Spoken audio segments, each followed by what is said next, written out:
The warning came at 3:47 hours, when most of Earth's population was still sleeping.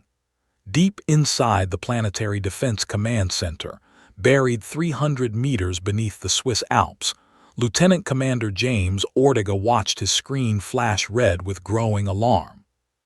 "Sir, you need to see this," he said, his voice steady despite the cold sweat forming on his brow. General Marcus Webb crossed the room in 4 quick strides. At 62 years old, he had served through 3 minor conflicts and countless training exercises, but nothing in his long career had prepared him for what he saw on that screen. "How many?" he asked. 412 vessels, sir. They dropped out of faster-than-light travel approximately 47 minutes ago. Current position is just beyond the orbit of Neptune." Webb studied the data streaming across multiple displays. The alien ships had appeared without warning, their sudden arrival detected only by humanity's most advanced sensor arrays. For decades, humans had known they were not alone in the universe. First contact had occurred 23 years ago, a peaceful meeting with the Velrani collective that had opened doors to galactic trade and diplomacy. Humanity had since established relations with 17 different alien species, joined the Galactic Assembly as a junior member, and begun its slow expansion into the stars. But these ships did not belong to any species humanity had encountered before. "Have they responded to any hailing frequencies?" Webb asked. "Negative, sir. We've transmitted standard greeting protocols in all known galactic languages. No response." The general ran a hand across his tired face. He had hoped his final years before retirement would be quiet ones. It seemed the universe had other plans. "Get me a secure line to the assembly," he ordered, "and wake up the president. We need to know what we're dealing with." Within hours, the answer came, and it was worse than anyone had feared. The ships belonged to the Kreth Dominion, a race known throughout the galaxy for their brutal conquests and complete disregard for the sovereignty of younger species. They had been expanding their territory for thousands of years, absorbing or destroying any civilization that stood in their way. The Galactic Assembly had long maintained an uneasy truce with them, but that truce had never extended to species outside the Assembly's inner circle. And humanity, as a junior member, was very much outside that circle. "They will not negotiate," said Ambassador Vorlon, his reptilian features displaying what passed for sympathy among his kind.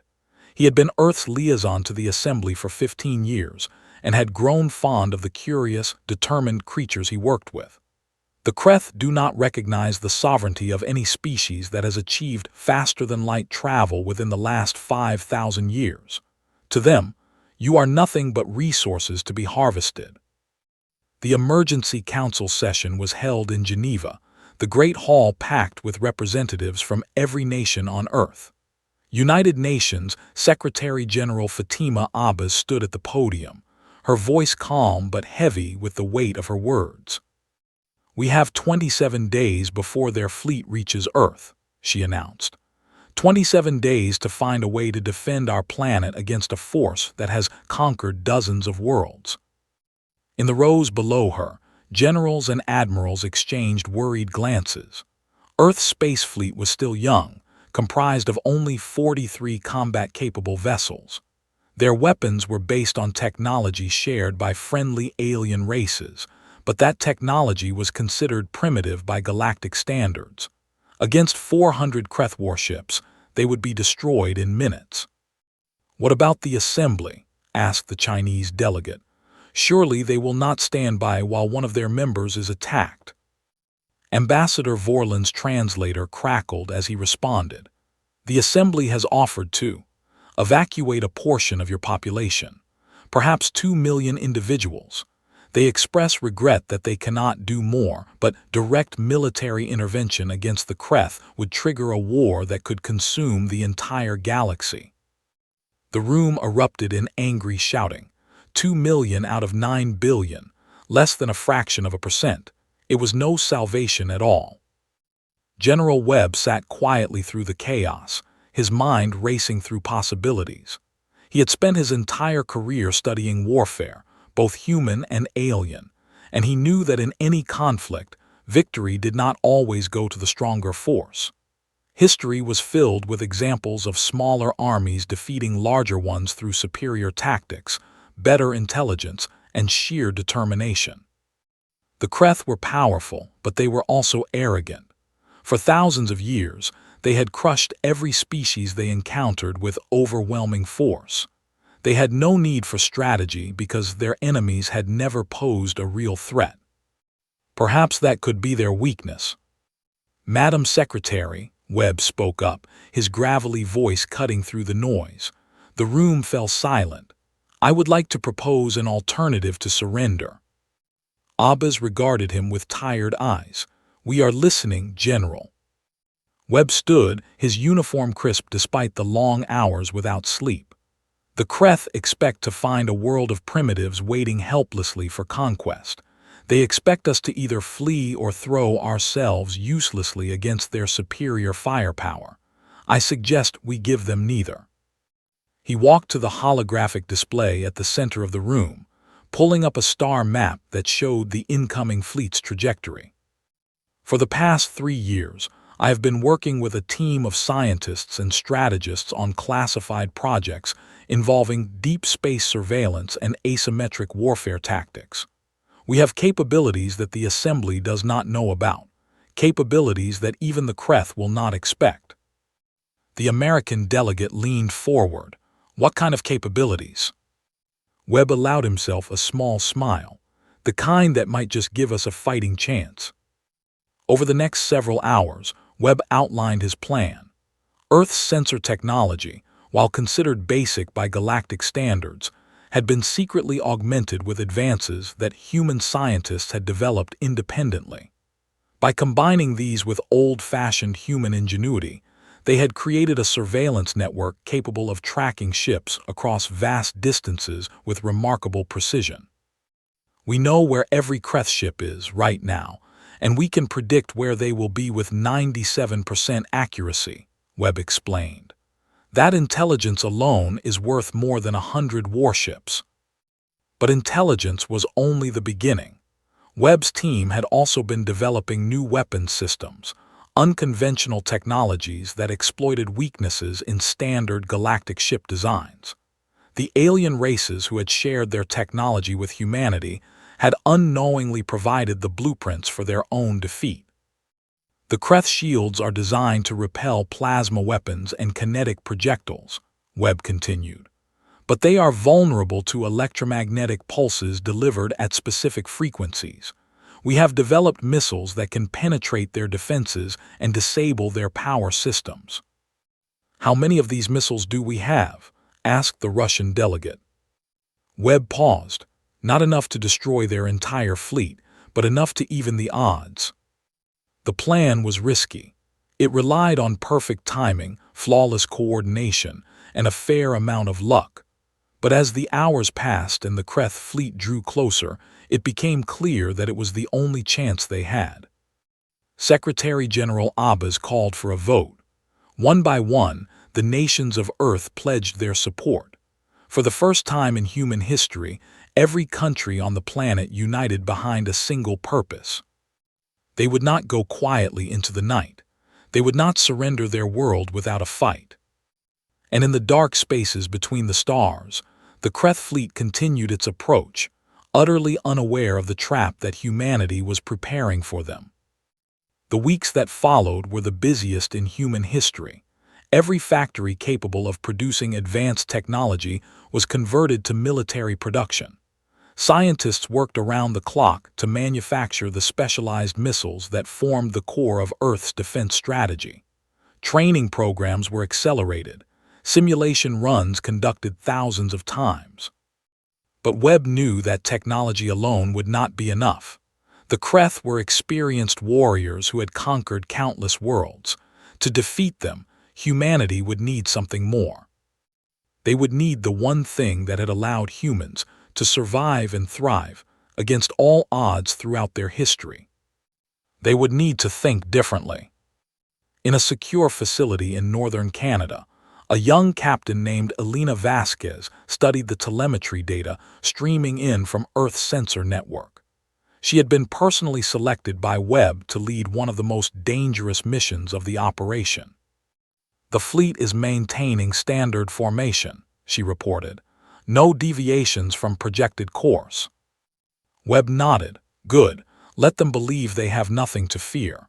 By the time they realize their mistake, it will be too late." Vasquez looked at the old general with something between admiration and concern. "Sir, permission to speak freely." "Granted." "Do you really think this will work?" Webb was silent for a long moment. When he spoke, his voice was soft but certain. "Captain, throughout human history, we have faced challenges that seemed impossible. We have survived ice ages and plagues, wars and famines. We have split the atom and reached for the stars. Time and again, those who underestimated us have learned to regret it." He turned to face her, his eyes burning with quiet determination. "The Kreth may have numbers and technology on their side, but we have something they cannot understand, something they have never encountered in all their millennia of conquest." "What's that, sir?" Webb smiled. "We have the ability to surprise them." While Earth prepared for battle, a different kind of war was being waged in the cold depths of space. The Kreth fleet moved through the outer solar system, their commanders confident in their coming victory. They had destroyed hundreds of civilizations, crushed resistance movements that had seemed unbreakable. One more primitive world would make no difference. But what they did not know was that they were being watched. Every move they made, every signal they transmitted, was being monitored and analyzed by human surveillance systems. The network that Webb had spent years building was proving its worth, providing intelligence that the Kreth had never faced before. And in the shadows of the asteroid belt, small human ships waited silently, their engines cold and their crews holding their breath. The first phase of Webb's plan was already in motion. On the Kreth flagship, Commander Thex reviewed the tactical reports with growing irritation. The approach to this new world should have been routine, but something felt wrong. Their long-range scans showed nothing unusual, just the expected cluster of primitive structures and pathetic defensive positions. Yet there were gaps in their sensor coverage, blind spots that had appeared without explanation. "Status of the reconnaissance probes," Thex demanded. "Lost, Commander," replied his subordinate. "All 17 probes have ceased transmission." Thex's claws scraped against the arm of his command chair. Reconnaissance probes were designed to withstand extreme conditions. For all of them to fail simultaneously was unprecedented. "Send a scout squadron to investigate," he ordered, "and increase sensor sweeps. I want to know what destroyed those probes." The scout ships launched from the main fleet, their crews alert for any sign of enemy activity. They found nothing but empty space and drifting rocks, but as they turned to report back, the darkness around them suddenly came alive. From the surfaces of seemingly dead asteroids, hidden weapons opened fire. The Kreth scouts had no time to react as electromagnetic pulses tore through their shields and disabled their systems. Within seconds, all 12 ships were drifting helplessly, their crews desperately trying to restore power that would not return. Back on Earth, General Webb received the report with grim satisfaction. "First blood," he murmured. "Now they know they have a fight on their hands." The war for Earth had begun. Commander Thex stood on the bridge of his flagship, his face twisted with rage as he reviewed the damage reports. 12 scouts lost, their crews captured or killed by an enemy that should not have posed any threat. The primitives had somehow developed weapons that bypassed Kreth shields, hidden installations that avoided detection. "How is this possible?" he snarled. "These creatures barely achieved space travel a generation ago. They should not have technology capable of challenging us." His tactical officer shifted nervously. "Commander, our intelligence may have been incomplete. The humans appear to have developed systems independently from those shared by the Assembly." Then we will crush them with overwhelming force, Thex declared. Order all vessels to accelerate to attack speed. We will bypass their outer defenses and strike their homeworld directly. Once their cities burn, their resistance will crumble. The Kreth fleet surged forward, their engines roaring to life as they pushed toward Earth at maximum velocity. They were done with caution. They would remind this upstart species why the Kreth Dominion had never been defeated. But General Webb had anticipated this reaction. In fact, he had counted on it. "They're taking the bait," Captain Vasquez reported from her position in the asteroid belt. Her ship, the S Horizon, was the newest vessel in Earth's fleet, equipped with experimental systems that had never been tested in actual combat. "Fleet is accelerating on projected course." "Understood," Webb replied. "Hold position until they pass your coordinates, then execute Phase 2. Vasquez's hands were steady as she transmitted the orders to the other hidden ships scattered throughout the belt. They had trained for this moment for months, running simulations until every crew member could perform their duties in their sleep. Now it was time to prove that all that preparation had been worth it. The Kreth fleet swept past the asteroid belt, their sensors focused on Earth itself. They paid no attention to the rocks and ice that surrounded them, dismissing them as irrelevant debris. It was a mistake that would cost them dearly. As the last Kreth ship passed beyond the belt, Vasquez gave the order. "All units execute Phase 2, target their supply ships first." 57 human vessels emerged from hiding simultaneously, their weapons already powered and locked onto their targets. They did not aim for the heavily armored warships at the front of the Kreth formation.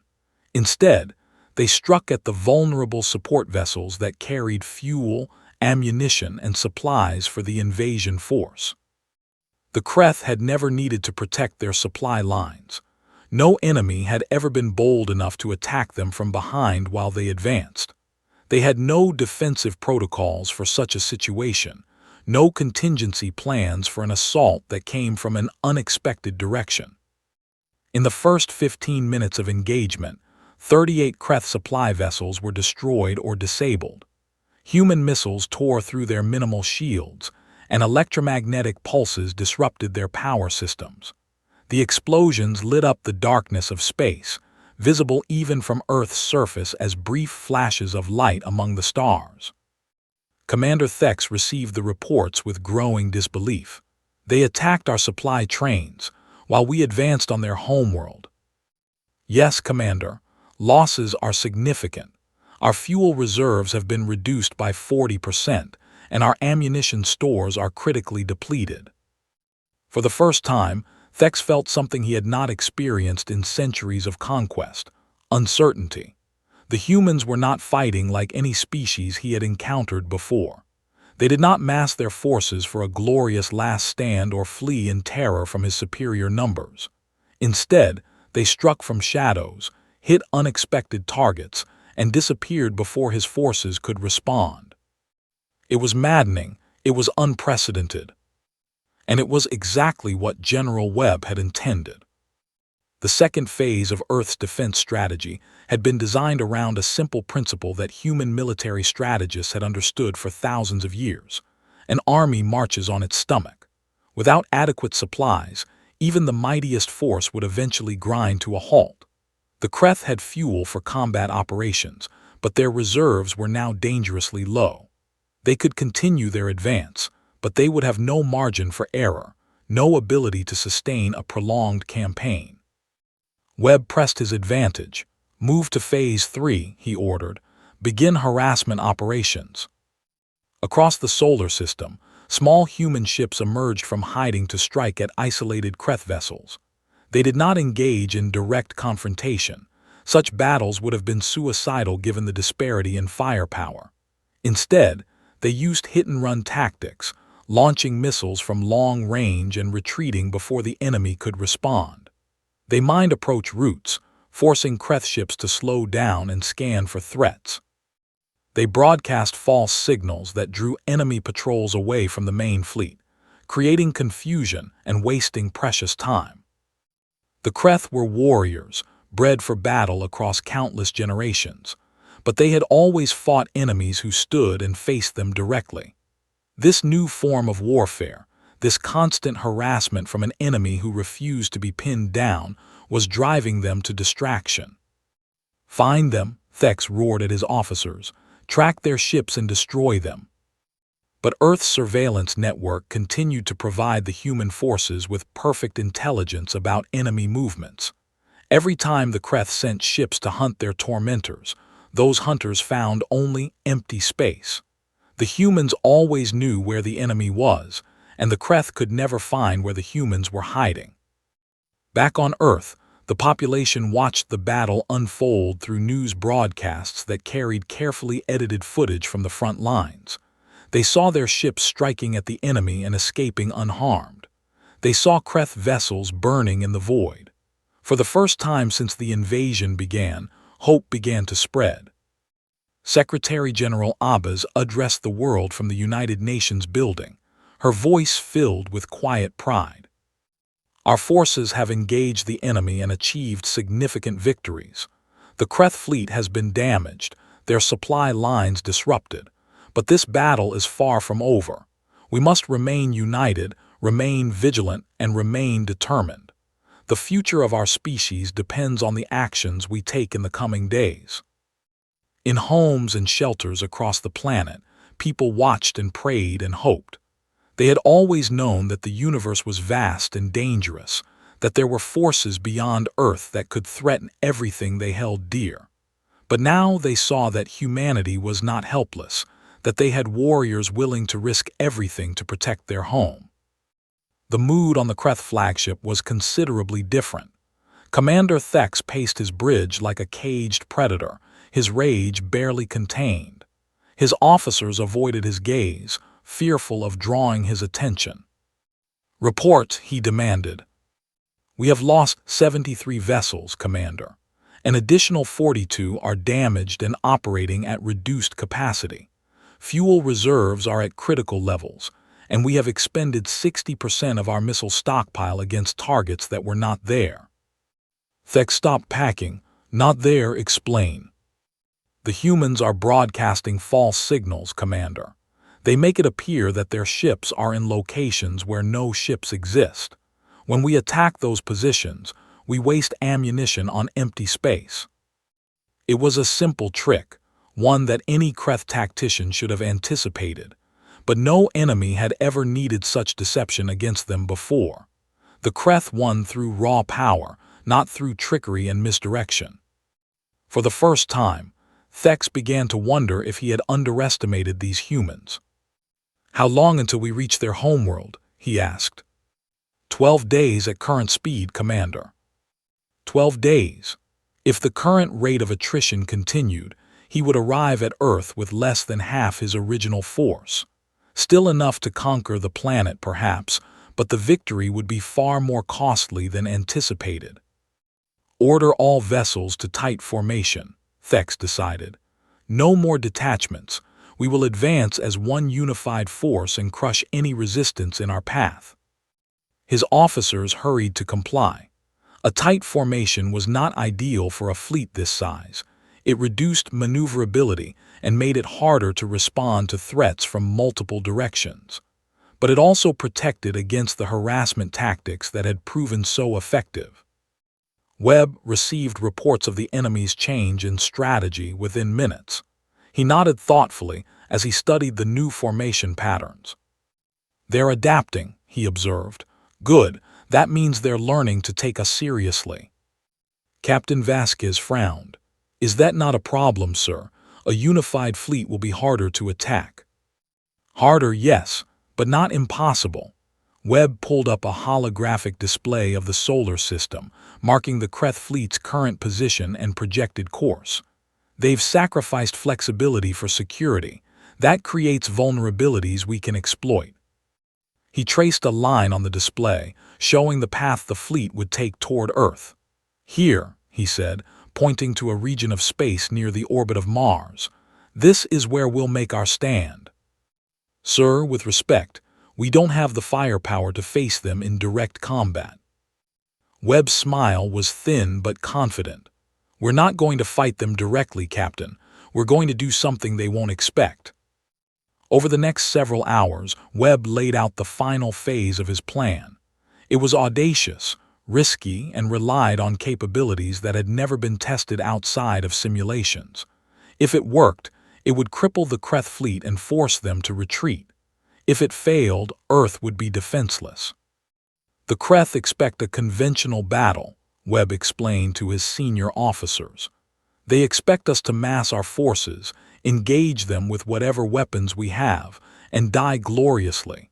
That is how every species they have encountered has responded to their aggression."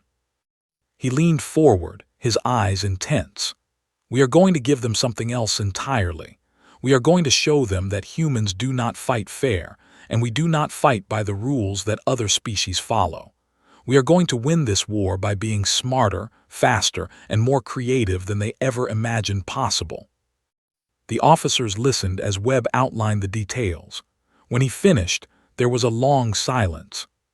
Finally, Admiral Chen of the Pacific Fleet spoke. "It is insane. It violates every principle of conventional warfare." "Yes," Webb agreed. "And if it fails, we have no backup plan." "Also true." Chen was quiet for another moment, then he smiled. "I love it. When do we begin?" Preparations began immediately. Ships that had been conducting harassment operations received new orders and began moving to predetermined positions. Technical crews worked around the clock to make final modifications to weapons systems that had never been used in actual combat. On Earth, civilians were evacuated from coastal cities as a precaution against orbital bombardment. The Kreth fleet continued its approach, unaware of the trap being prepared. Commander Thex monitored his sensors constantly, watching for any sign of enemy activity. He saw the human ships repositioning and interpreted it as preparation for a final stand. "They gather their forces for battle," he told his officers with grim satisfaction. "At last they will face us directly, and we will destroy them." But what Thex saw was only what Webb wanted him to see. The true disposition of Earth's forces remained hidden, screened by electronic countermeasures and careful maneuvering. The humans had spent years perfecting the art of deception, and now they were putting that skill to the ultimate test. On the bridge of the S horizon, Captain Vasquez received her final orders. Her ship would be at the center of the coming battle, playing the most dangerous role in Webb's plan. "You understand what we're asking you to do?" Webb's voice came through the secure channel. "Yes, sir, we're ready." "Good luck, Captain. The future of humanity is in your hands." Vasquez closed the channel and turned to face her crew. They were young, many of them fresh from the accelerated training programs that had been implemented since the invasion began. But they were determined, their eyes showing no fear. "In 6 hours we engage the enemy," Vasquez announced. "Our mission is to draw their attention while the rest of our forces execute the main assault. It will be dangerous. Some of us may not survive, but if we succeed, we will have saved our world from conquest." She paused, looking at each of them in turn. "I am proud to serve with you. Whatever happens in the coming hours, know that your courage will be remembered. Now to your stations. We have work to do." The crew moved with quiet efficiency, each member knowing their role and prepared to execute it perfectly. Outside the viewport, the stars wheeled slowly as the horizon adjusted its course for the coming battle. In 12 hours, the fate of Earth would be decided. The Kreth fleet entered the designated combat zone at 900 hours on the 25th day since their arrival in the solar system. Commander Thex stood on his bridge, watching as his sensors detected the assembled human forces ahead. "Report," he demanded. 41 enemy vessels detected, Commander. They have formed a defensive line directly in our path." 41 ships against his remaining 328. Thex allowed himself a moment of satisfaction. The humans had fought well, better than any primitive species he had encountered. But now they faced the reality of their situation. They simply did not have the numbers to oppose him. "All vessels prepare for combat," he ordered. "We will break through their lines and proceed to their homeworld. Anyone who stands in our way will be destroyed." But as the Kreth fleet advanced, something unexpected happened. The human ships did not move to engage them. Instead, they began to retreat, maintaining their formation as they fell back toward Earth. "They are withdrawing, Commander." Thex frowned. "Are they attempting to draw us into a trap?" "Sensors detect no hidden forces, Commander. It appears they are simply retreating." It was not the behavior Thex had expected. Every other species had chosen to make a glorious last stand when faced with certain defeat. Why were the humans running? "Continue pursuit," he ordered, "but maintain vigilance. I do not trust these creatures." The chase continued for several hours, with the Kreth fleet gradually gaining on the retreating humans. Thex grew increasingly frustrated as his enemy refused to engage. What were they waiting for? Then, without warning, everything changed. "Commander, massive energy surge detected across the entire fleet." Before Thex could respond, every system on his bridge went dark. Emergency lighting flickered on as alarms began to wail throughout the ship. Around him, he could hear the distant thunder of explosions from other vessels. "Report what is happening." "Unknown, Commander. All primary systems are offline. We are detecting similar failures throughout the fleet." Thex rushed to the viewport and saw a sight that would haunt him for the rest of his life. Across the vastness of space, his mighty fleet was burning. Ships drifted helplessly, their engines dead and their weapons silent. And emerging from the darkness, previously invisible human vessels were firing on his defenseless forces. The trap had been sprung. General Webb watched the unfolding destruction with quiet satisfaction. His plan had worked exactly as intended.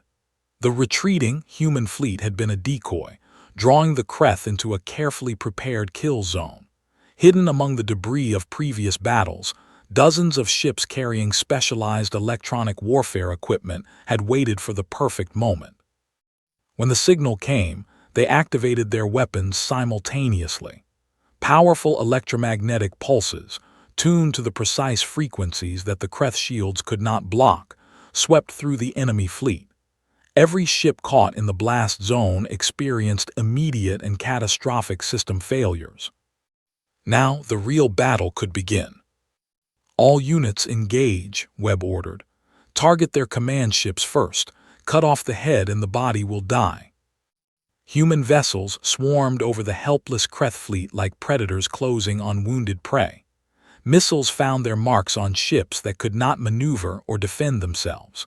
Boarding parties launched toward enemy vessels, ready to capture or disable those that could not be destroyed. On the Kreth flagship, Commander Thex struggled to restore order. Emergency systems were slowly coming back online, but it would be minutes before his weapons were operational. Minutes he did not have. "We must withdraw," his tactical officer urged. "The fleet is in chaos. We cannot fight in this condition." "I will not flee from primitives," Thex snarled. But as he watched another 3 of his ships explode, he knew that his officer was right. The battle was lost. If he stayed to fight, he would lose everything. "Sound the retreat," he ordered, the words tasting like ash in his mouth. "All vessels capable of faster-than-light travel withdraw immediately. We will return with reinforcements."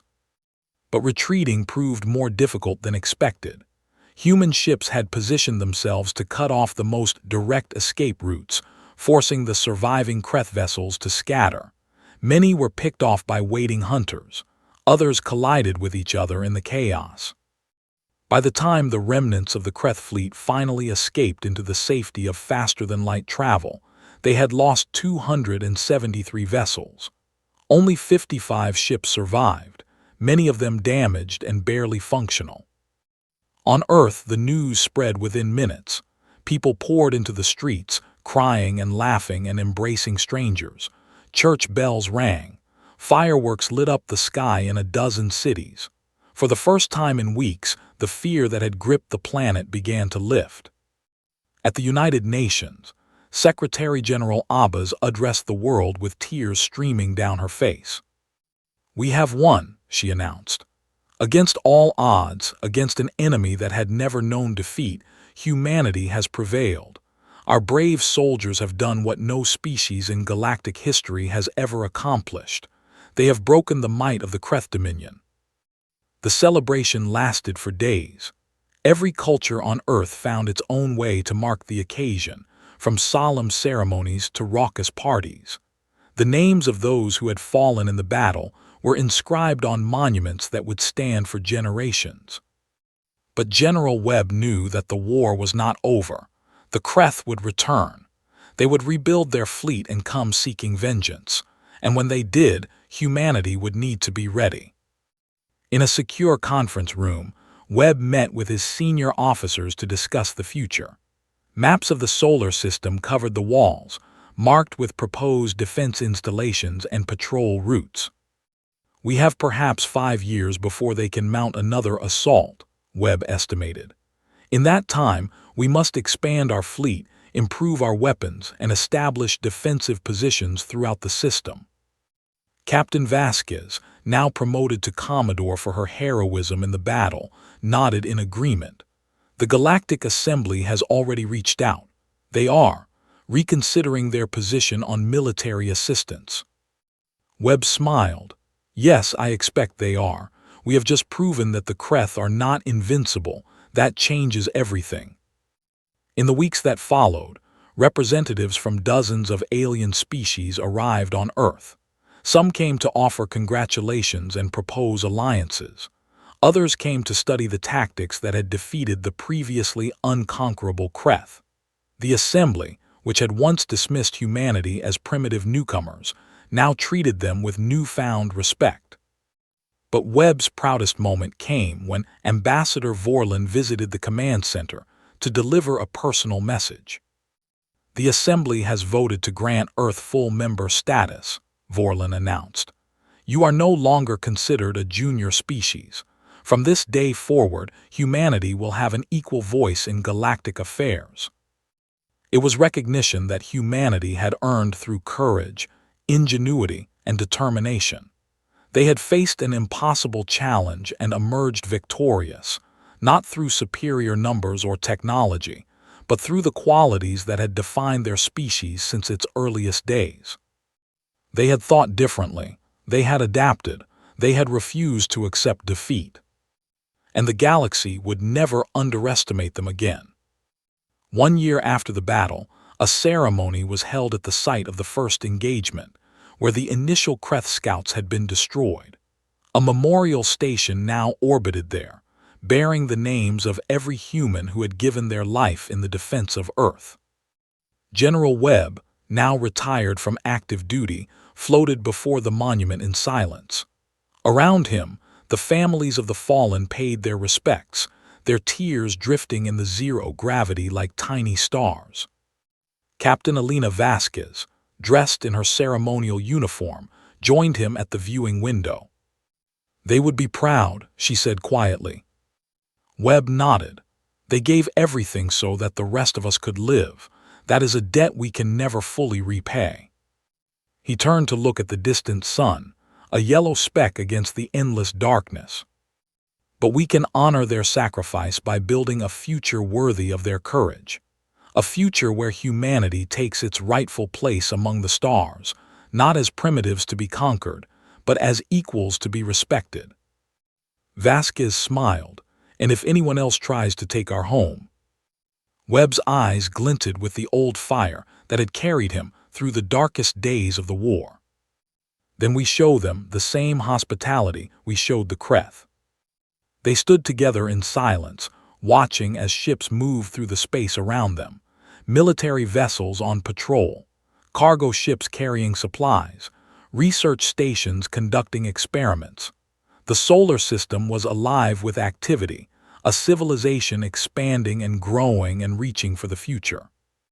Humanity had faced its greatest challenge and emerged stronger than ever. They had proven that size and power were not the only paths to victory. They had shown that courage, creativity, and determination could overcome even the most overwhelming odds. And in the great hall of the Kreth Dominion, far across the galaxy, their leaders gathered to debate their next move. Some called for immediate retaliation. Others urged caution, warning that another attack might end in even greater disaster. In the end, they chose to wait. They would study these humans more carefully, learn their weaknesses, and prepare more thoroughly for the next encounter. But even as they planned, a new reality was settling over the galaxy. The word had spread to every inhabited world, every space station, every ship sailing between the stars. The humans had won. The undefeatable had been defeated. And nothing would ever be quite the same again. In homes and schools across the galaxy, young beings of every species learned the story of how a primitive world had stood against the Kreth and survived. They learned about General Webb and Captain Vasquez, about the brave crews who had sacrificed themselves in the darkness of space. They learned about tactics and strategies that had never been tried before, and they wondered what else these strange creatures called humans might accomplish. On Earth, life slowly returned to normal. Factories that had produced weapons shifted back to peaceful manufacturing. Soldiers returned to their families. Children played in streets that had once been evacuation routes. But the world was different now. Humanity knew that it was not alone in the universe, and that the universe was not always friendly. They had built a fleet to defend their home, and they would continue to build it stronger. They had developed weapons and tactics that could stand against galactic powers, and they would continue to improve them. Most importantly, they had proven something to themselves that they had always suspected, but never truly known. They were not weak, they were not helpless, they were not primitives waiting to be conquered. They were humanity. And they would defend their home against any threat, from any direction, for as long as the stars continued to burn. This was the truth that the Kreth had learned too late, the lesson that the galaxy would never forget. Humanity had tracked the rogue alien fleet. Their strategy had secured planetary sovereignty. And their story was only just beginning.